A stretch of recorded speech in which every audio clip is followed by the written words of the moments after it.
Hey, hi. Happy birthday to me. Today's my birthday.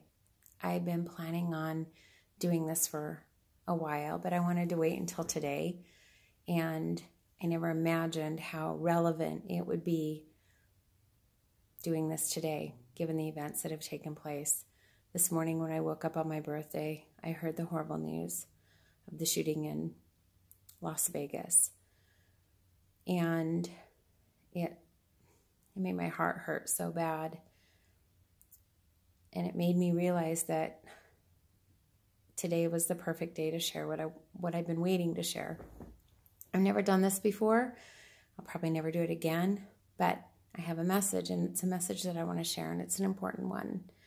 So any of you that know me, you know that I'm the grandmother of a 11-year-old Aiden who has a form of dwarfism. Aiden plays Little League Baseball, and this year was honored with the Good Sport of the Year award from Little League International. We made a trip to the Little League World Series where Aiden received his award. And on the first night when we got there, there was the grand kickoff of the Grand Slam Parade, where all of the best Little League players from around the world came and paraded their way down the streets of Williamsport, Pennsylvania. And it was quite a grand spectacle, and all the players were up on their big floats, and they were parading down the streets, and they were throwing baseballs and little squishy ones, and it was so festive and so fun. And in about 2/3 of the way through the parade, Aiden came up from the street where he'd been sitting to me, and by the time he got to me, he was crying. And I asked him why he was crying, and he said his side hurt because he'd hit it on a piece of metal on a barricade.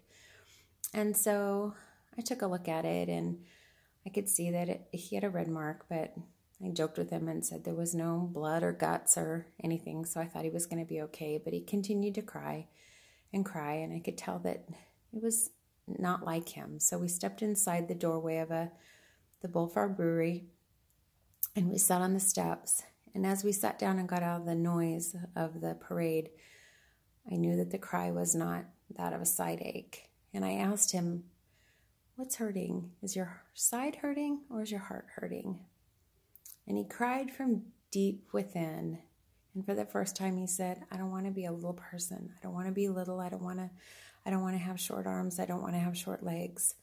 I want to run fast. I want to play baseball like those boys in that parade play baseball. I want to be real and a regular baseball player. I don't want to be little anymore."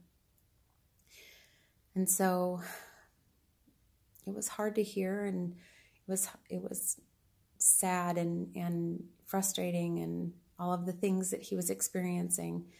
And so I said, you know what, for 15 minutes, we're going to set the timer, and for 15 minutes, we're going to be mad. And we were, and we cried, and he cried, I cried, he cried hard.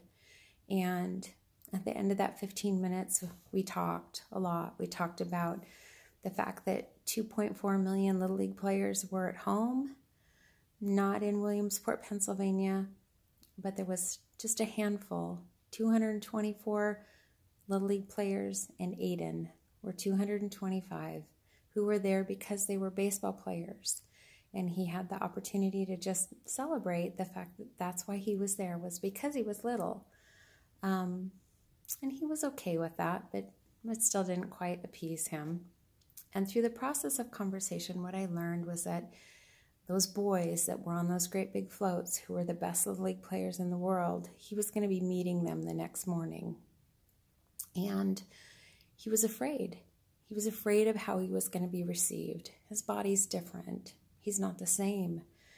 And he knew that he'd found acceptance on the Little League field at home, but these were the best players in the world, and he was going to meet them, and he was terrified of how he was going to be received. So the next morning came, and he held one of the flags in the opening ceremony, and about 90% of the way through the opening ceremony, his body gave out, and he just couldn't be out on that field anymore. It was too hot. He'd been standing too long. His knees and his hips were hurting, and he was done. So he made his way to the dugout with the help of a volunteer, and I waited until the opening ceremony was over, And I went to go find him, and I found him sitting on the bottom step of this tiny little stoop outside the left field wall of Volunteer Stadium at the Little League World Series.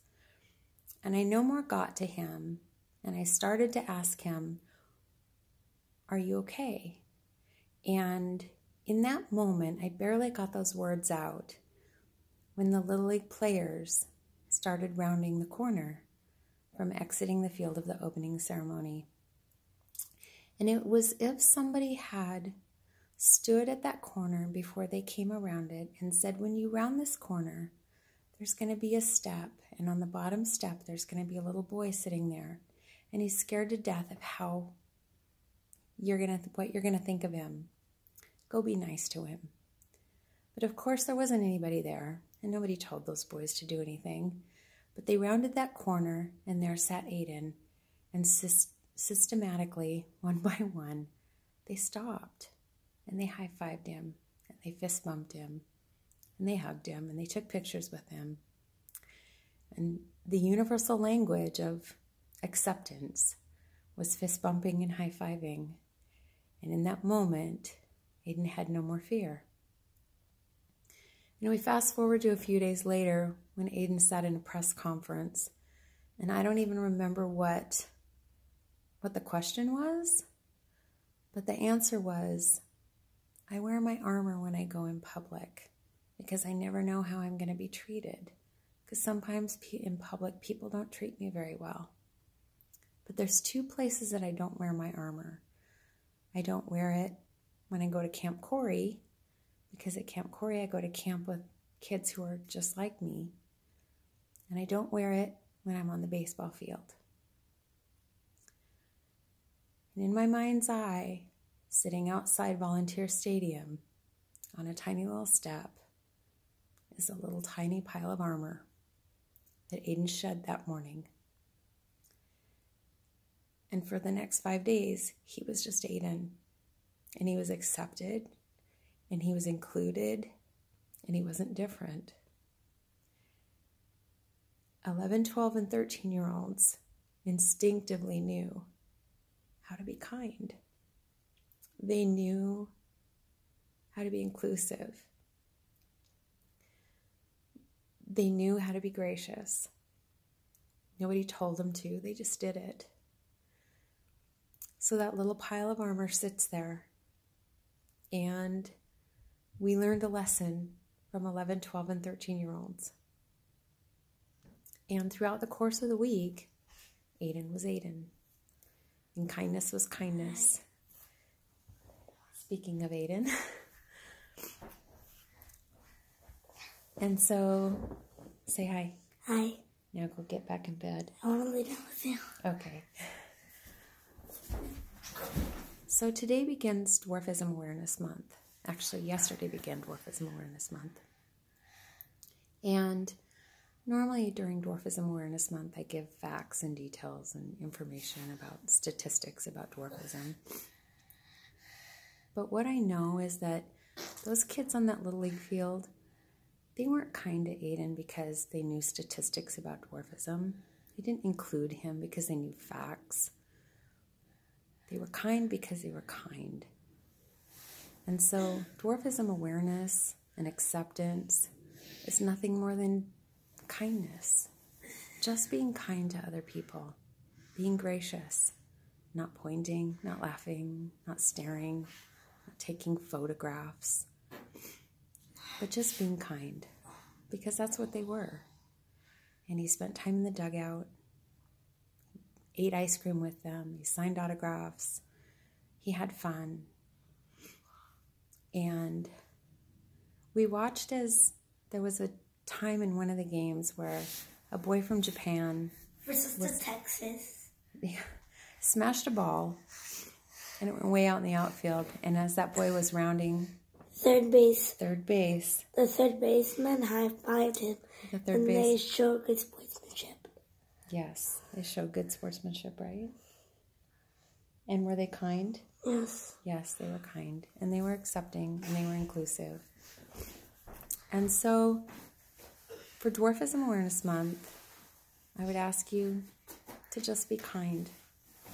Be kind to those around you. Everybody has a difference. Aiden's ASB speech that he gave says everybody's different. Some differences are on the outside. Some differences are on the inside. We never know what anybody's really going through.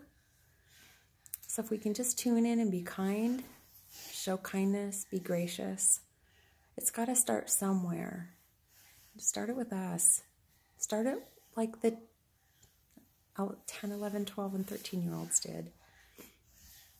So my birthday wish is that you start today reaching out to those in your community by being kind. My wish for Dwarfism Awareness Month is that you be kind, be gracious, and maybe we can start a trend. We got to turn this around somehow. So, happy birthday to me. Go be kind, and hug everybody, because right now we could all use it. Thanks.